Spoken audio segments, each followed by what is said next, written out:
coisa querida! Professora Adriane Fauci, continuando aqui o nosso estudo a respeito dos direitos sociais. E a gente está falando aqui sobre o aspecto teoria geral desses direitos. Então, a gente já falou sobre o surgimento, quais são eles, as suas características, e agora a gente vai falar a respeito de alguns princípios, algumas teorias envolvendo os direitos sociais. E o primeiro princípio que eu quero trabalhar aqui com vocês é o princípio da vedação do retrocesso, o efeito cliquê dos direitos sociais. Qual que é a ideia? A ideia é que, uma vez que um determinado direito social é assegurado, eu não posso retroceder nessa garantia. Eu não posso simplesmente retirá-lo da Constituição. Mas você dá alguma coisa para alguém e depois você vai lá e quer tomar essa coisa que você deu para alguém? Não, você deu ou você não deu, é ou não é verdade? Eu tô te dando isso aqui com todo o meu coração. Aí, tempo depois, você fala assim, me devolve aquilo lá que eu te dei. Não dá, né? Olha que coisa desagradável. É a mesma ideia. Uma vez que um determinado direito social ele é assegurado, ele é implementado, o Estado não pode retroceder no exercício dessa garantia fundamental. Então, a gente pode conceituar esse princípio da seguinte forma.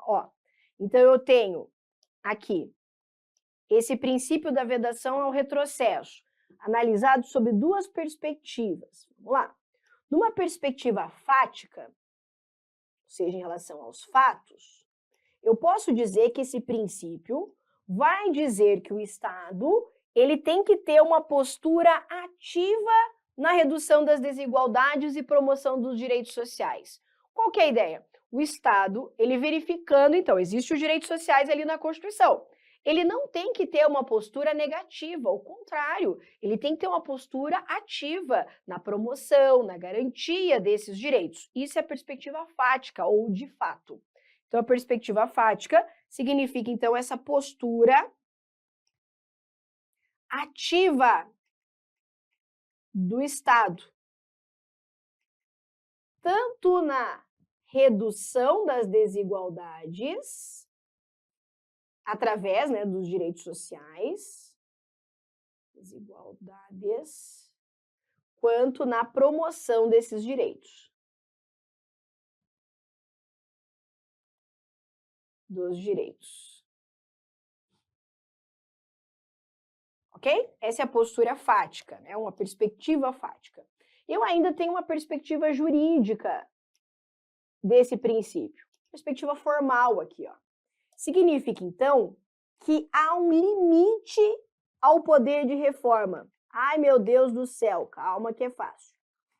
Ao poder de reforma.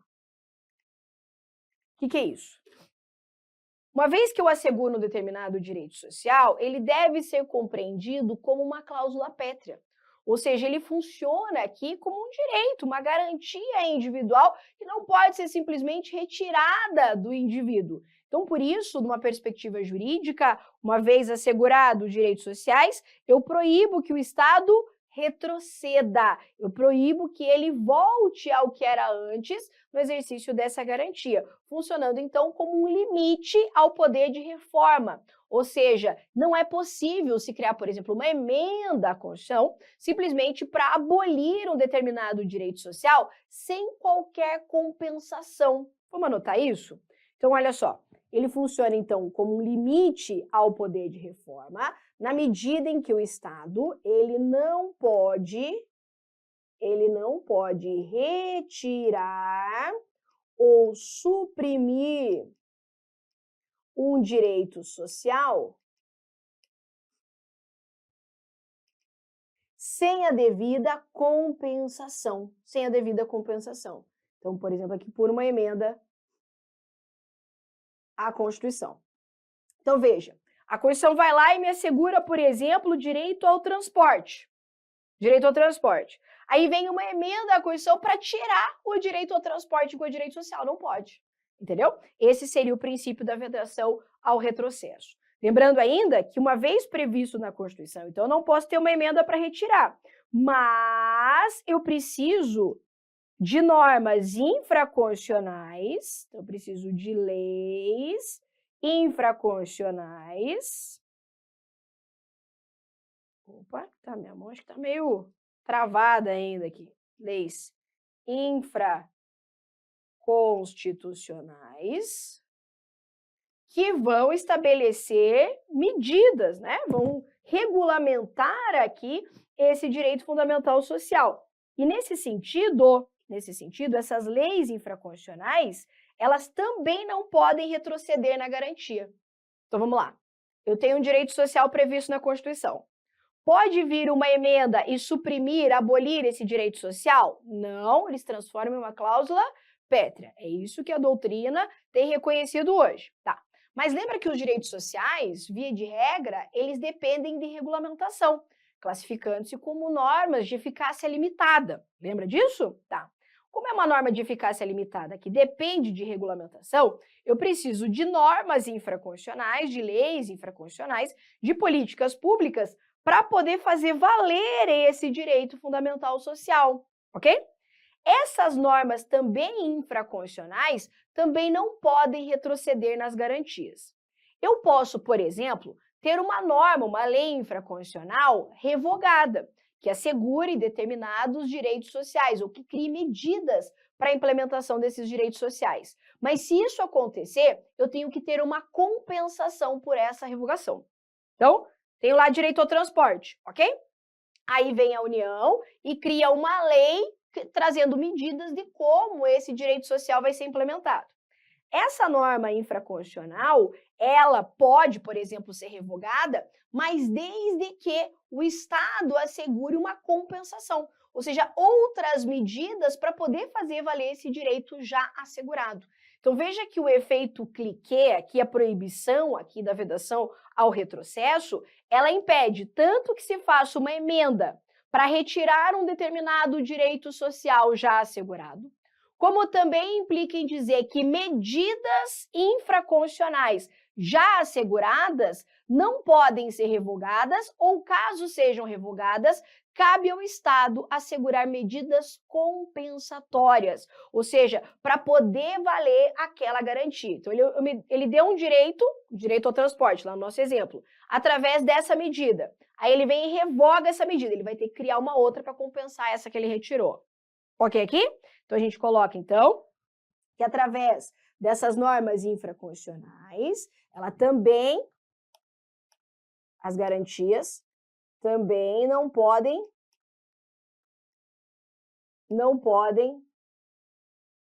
retroceder. De modo que, se houver revogação dessa lei infraconstitucional, que dispõe aqui, né, a respeito dos direitos sociais, cabe ao Estado implementar medidas compensatórias,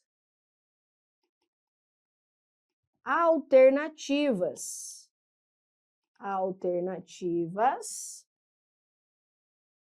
para compensar as perdas. Ok? Então, eu posso até ter revogação de uma norma infraconstitucional que regulamenta um direito social, mas ela deve ser acompanhada de outros instrumentos que visam compensar essas perdas, ok? Então, voltando tudo para a gente fixar bem. O princípio da vedação ao retrocesso, super importante. O vedação do efeito cliquet aqui.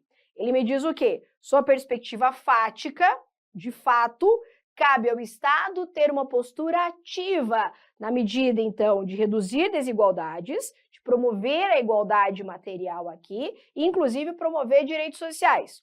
Só a perspectiva jurídica formal significa que um determinado direito social assegurado na Constituição Federal não pode ser retirado através de uma emenda. Então, não pode pegar de volta. Assegurou, tá lá, não pode vir uma emenda para retirar esse direito social. Além disso, as normas infraconstitucionais também não podem retroceder nessa garantia. Então, se o Estado implementa um direito social através de uma lei A, e ele vai e revoga essa lei A, ele vai ter que estabelecer uma medida compensatória para compensar aqui eventuais perdas da retirada dessa norma que regulamentava aquele determinado direito. Ok aqui? Então, esse é o princípio da vedação ao retrocesso, tá? Princípio da reserva do possível e do mínimo existencial. Esses princípios aqui são super importantes para você. Vamos lá. Pensa com a tia que isso aqui tem uma lógica. Quando a gente pensa nos direitos sociais, inclusive a gente viu que é uma das perspectivas aqui do princípio da vedação ao retrocesso, que cabe ao Estado promover esses direitos, não é isso? Cabe ao Estado ter essa postura ativa de assegurar educação, saúde, trabalho, alimentação, previdência social, não é isso? Cabe ao Estado garantir isso. Aí eu te pergunto, você acha que é barato ou é caro assegurar direitos sociais? Bem sincero, assim, fala com o coração. O coração tem que falar, o coração fala no direito constitucional. Aí eu tenho certeza que você falou assim, é caro. Eu tenho que criar toda uma estrutura para assegurar transporte, saúde, previdência, assistência. Só a Seguridade Social já é um negócio gigantesco. Agora imagine educação, eu tenho um gasto gigantesco. E daí que foi criado, então, a teoria da reserva do possível. Essa teoria aqui é um problema. E ela vai me dizer o seguinte, que o Estado ele tem o dever de implementar direitos sociais na medida que ele tenha condições financeiras para isso. Na medida, então, que ele tenha uma reserva daquilo que é possível financeiramente ele assegurar. Então, o princípio da reserva do possível pode ser tratado aqui como o princípio da reserva do financeiramente possível. Isso porque não se pode exigir do Estado que ele assegure direitos sociais que ele não tenha dinheiro para isso, ou seja, que ele não tenha recursos financeiros para assegurar aquele direito. Aí você vai pensar assim, professor, então acabamos de matar os direitos sociais, né? Porque tudo que o Estado não tem é dinheiro, né? O Estado está sempre falido, nunca tem dinheiro. Para fazer uns negocinhos tem, né? Agora para garantir saúde, educação, essas coisas, nunca tem dinheiro. Pois é. A teoria da reserva do possível, ela surgiu como uma defesa mesmo, né? Para o Estado falar assim, olha, eu não tenho condições de assegurar a totalidade desse direito, porque se eu fizer isso, eu vou quebrar, né? Daí também não adianta nada. Aí, então, o Estado, sempre que tinha uma ação judicial, buscando um determinado direito social, vinha com esse argumentinho. Eu não tenho dinheiro, eu não tenho previsão orçamentária, eu não tenho condições. Aí, o que aconteceu? Nasce uma teoria para rebater a teoria da reserva do possível, que é a teoria do mínimo existencial. Então, a teoria da reserva do possível vai dizer, eu, Estado, só sou obrigado a implementar direitos sociais na medida em que eu tenha condições financeiras para isso. Mas veio, então, o princípio, ou limite aqui, que é o mínimo existencial, que vai dizer o seguinte, tudo bem, Estado, você é obrigado a garantir direitos sociais na medida em que você tenha condições financeiras para isso. Mas o mínimo, que nós vamos chamar aqui de mínimo existencial, você vai ter que garantir. E daí não importa se você tem dinheiro, se você não tem dinheiro, aí é um problema seu que não se organizou financeiramente para garantir aquilo que a Constituição determina. Aí é um problema de gestão pública, não estou nem aí. Então, a teoria da reserva do possível, ela vai dizer, então, vamos anotar isso aqui, que isso aqui é super, mega, thundercats importante. Então a teoria da reserva do possível vai dizer assim, o Estado é obrigado a implementar direitos sociais na medida que ele tenha condições financeiras para isso. Só que veja, para o Estado poder alegar, olha, eu não tenho condições financeiras, olha, eu não tenho dinheiro, ele tem que provar isso, hein? Não é assim, tô meio sem grana. Não, prova isso. Prova como? Então, de forma objetiva, ele deve demonstrar, então, que não tem recursos financeiros, então a inexistência de recursos, ou seja, de dinheiro, e ainda a ausência de previsão orçamentária. Isso que a gente sabe que o Estado trabalha com orçamento, né? O que é orçamento? Orçamento é um planejamento. É igual a gente, vou construir uma casa. Aí você faz um planejamento, vou gastar tanto com pedreiro, tanto com arquiteto, tanto com engenheiro, tanto com, entendeu? Você vai fazendo o orçamento. O Estado também funciona assim. Ele vai orçando. Quanto que eu vou gastar ano que vem? Isso. Ele trabalha com orçamento. Então, o Estado ele pode alegar a reserva do possível, desde que ele demonstre de forma objetiva que não tem dinheiro e que também não tem previsão orçamentária. Não pode o Estado alegar aqui a teoria da reserva do possível com alegações genéricas, dizendo, então, tô meio sem grana, crise, né? Tempos difíceis, né? Tempos difíceis. Não, tem que demonstrar realmente que não tem condições. Além disso, ele não vai poder invocar a teoria da reserva do possível para se recusar a garantir o mínimo existencial. Então, a gente pode dizer que existe um limite a essa teoria. Um limite. E o limite é o mínimo existencial. O mínimo existencial, ele está ligado diretamente à ideia de dignidade da pessoa humana. Dignidade da pessoa humana. E eu posso dizer que o mínimo existencial é pelo menos o acesso ao direito social. Logo, o Estado, ele não é obrigado a garantir a totalidade do direito, mas o mínimo ele tem que garantir. E daí ele não pode ficar falando, não tenho dinheirinho. Não, é o mínimo que você pode fazer enquanto Estado. É ou não é? Esse é o mínimo existencial. Vamos dar um exemplo? Vamos dar um exemplo. Vamos pensar aqui no direito à educação.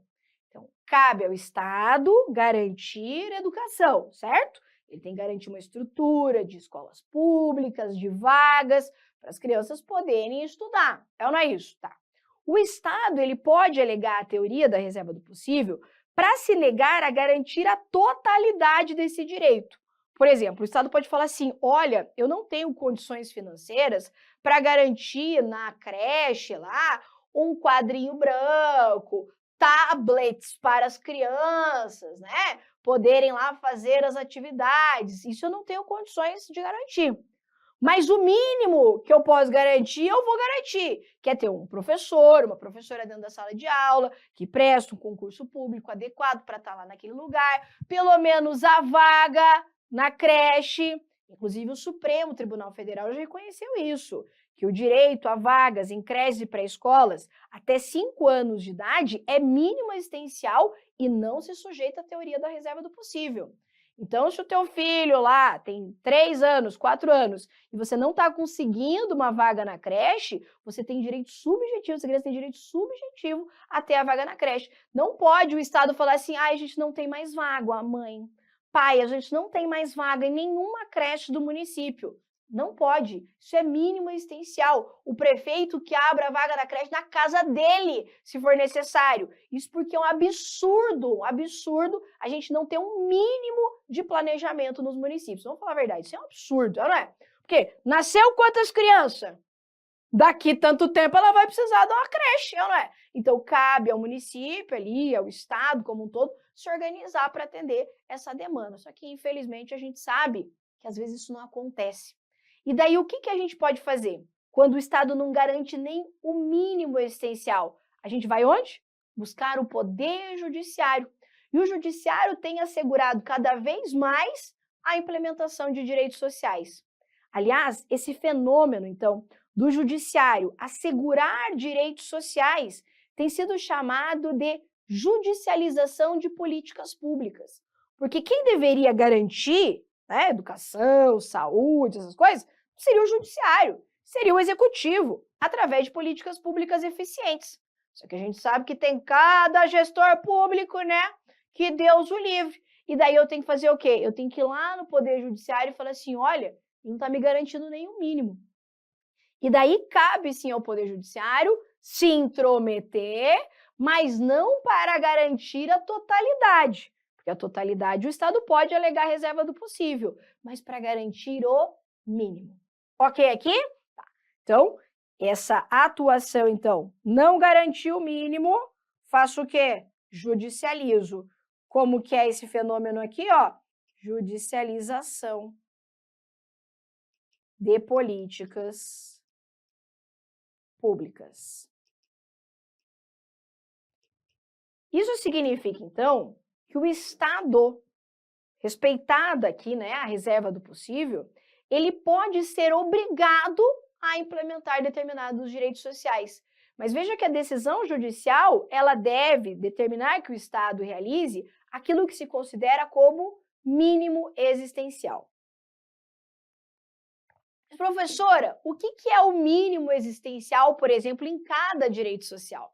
Não tem como eu te dizer isso. Isso é definido no caso concreto. Inclusive, nós temos inúmeras jurisprudências aqui, inclusive do Supremo Tribunal Federal, decisões importantíssimas a respeito dessa judicialização. Por exemplo, é possível, então, que o judiciário determine o bloqueio de contas para garantir determinado direito social. É possível, então, que o Estado determine que se abra uma vaga em creche para crianças até 5 anos de idade, sob pena de multa diária na conta do prefeito. É isso mesmo, sob pena de multa ali para o município pelo descumprimento desse direito fundamental, que é o mínimo. E veja, né? Ninguém está exigindo do Estado um super estado de bem-estar social, né? O que se exige aqui é o mínimo do mínimo, né? E isso a gente realmente tem que exigir e tem que brigar. Aí eu separei, então, várias decisões judiciais que eu considero extremamente relevantes para a sua prova e super atuais que podem cair. Então, como eu disse, não tem como a gente falar assim, ó, isso aqui é o mínimo existencial, naquele direito esse é o mínimo. Não, o mínimo é pelo menos o acesso àquilo que garante a dignidade da pessoa humana.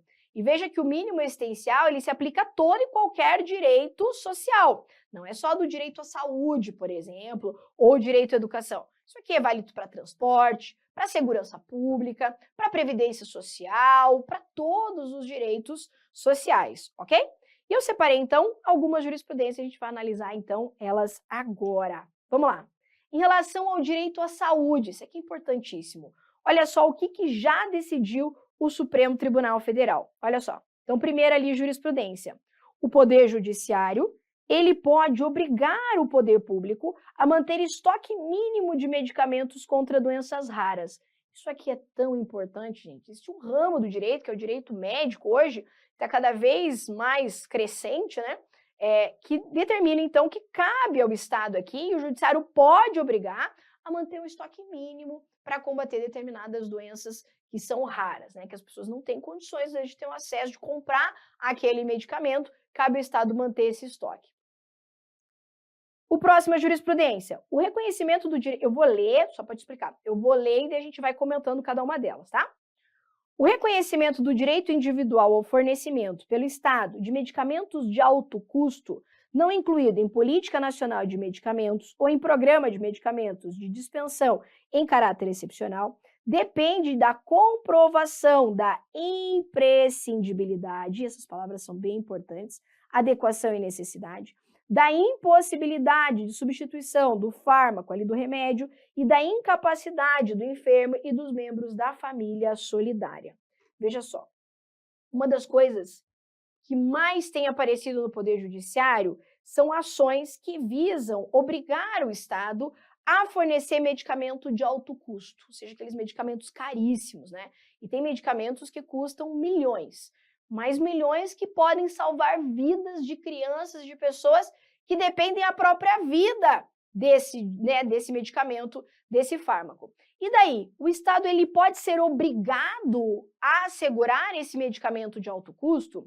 O STF, então, consolidou aqui a sua jurisprudência, dizendo que o Estado pode sim ser obrigado, mas desde que, olha só, desde que medicamento, mesmo não incluído na Política Nacional de Medicamentos, que é esse programa que é responsável para destinar patologias específicas, como epilepsia, esquizofrenia, para determinadas situações específicas. Mesmo medicamentos não elencados nesses programas, o Estado pode ser obrigado a garanti-los, desde que seja imprescindível, ou seja, só pode ser esse. Eu não posso trocar ele por um outro, um genérico mais barato lá. Tem que ser aquele medicamento, tem que ser aquele fármaco específico. E, além disso, a família não tem condições. Então, tanto a pessoa doente como os membros da família solidária. Família solidária é uma família estendida. Então, não é só pai e mãe. Às vezes tem um tio lá que tem condições, às vezes tem uma pessoa próxima da família, um vô, uma avó que tem condições financeiras, aí ele que vai ter que arcar. Então, o Estado, ele é obrigado a garantir aqui medicamentos de alto custo, desde que, primeiro, seja um medicamento imprescindível. É só ele e não tem outro. Não dá para trocar, não tem genérico, é só aquele ali mesmo. Infelizmente tem esse negócio de patente de medicamento, custa essa fortuna. A família não tem condição financeira.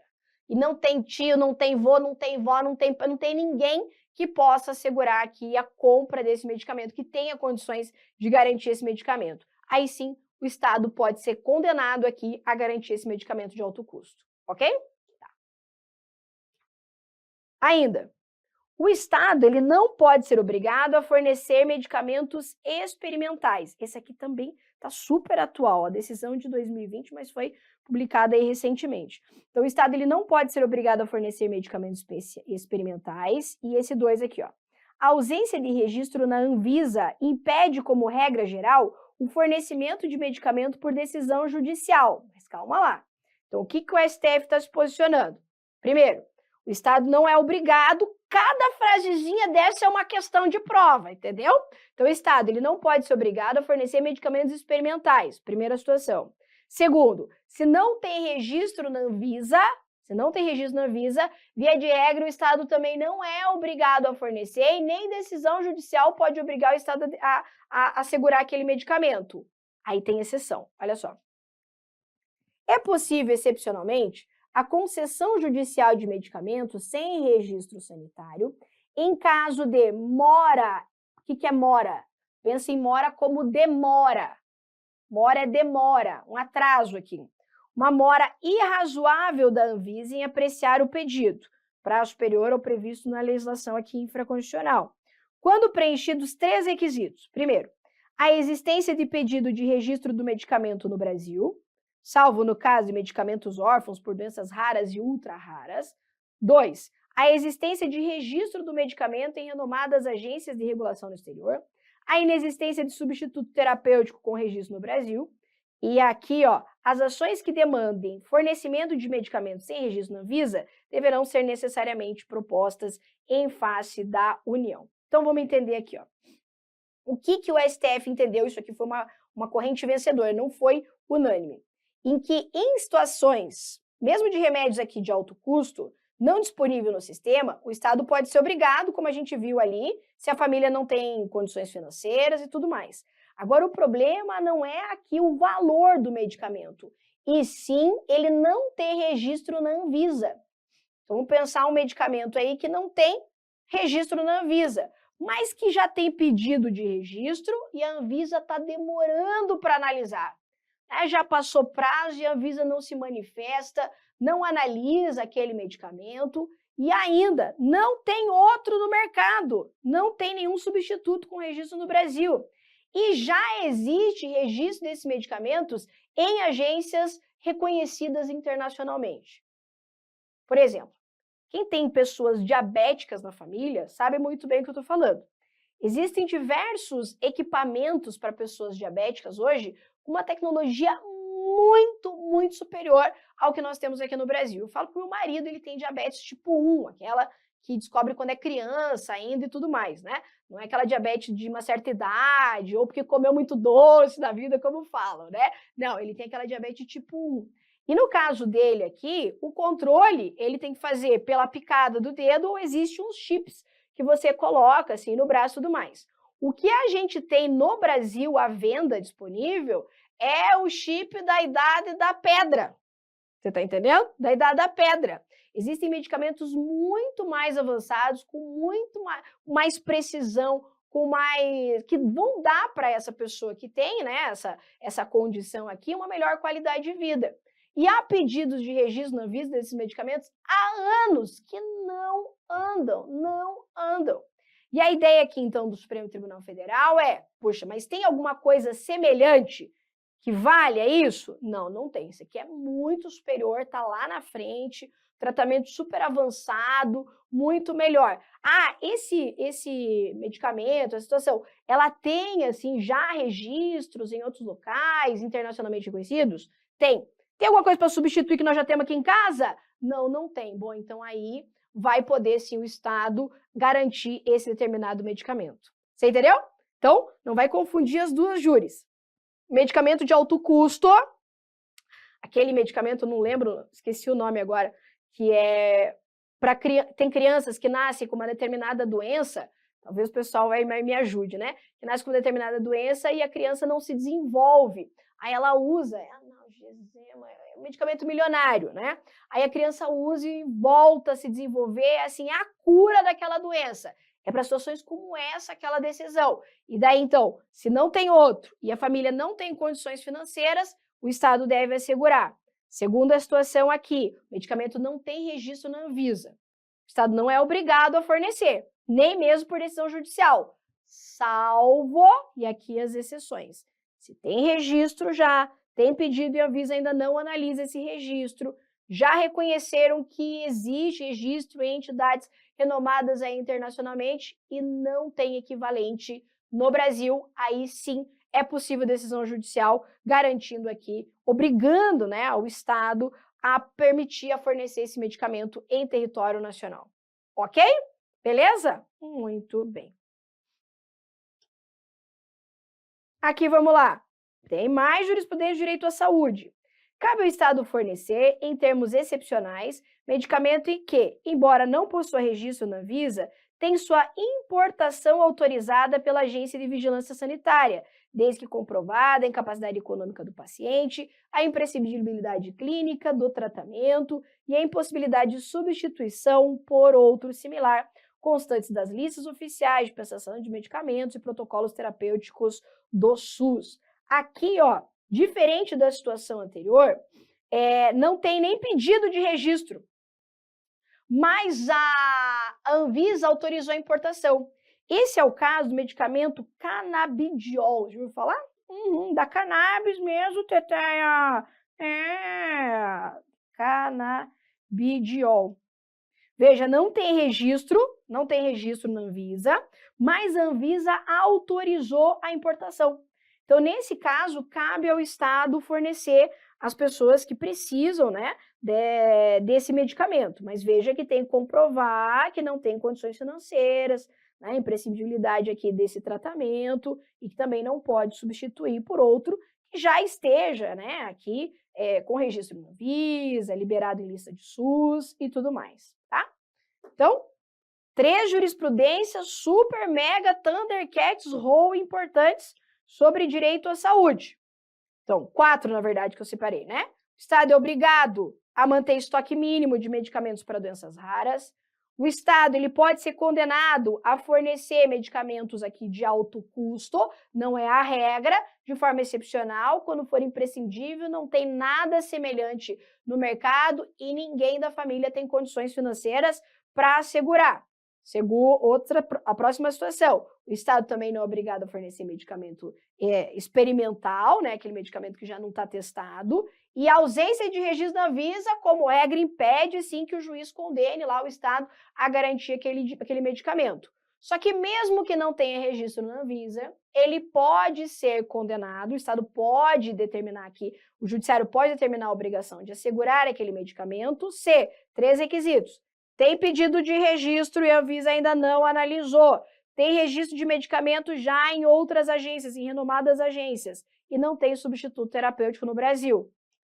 Última situação, o Estado pode ser obrigado a fornecer aquele medicamento que também não tem registro na Anvisa, mas que ela já autorizou a importação. Exemplo aí é o canabidiol, como eu comentei. Ok? Fiquei por aqui nesse nosso bloco envolvendo várias jurisprudências importantes a respeito do direito à saúde. Até o próximo, nós vamos falar ainda de mais jurisprudências. Te espero.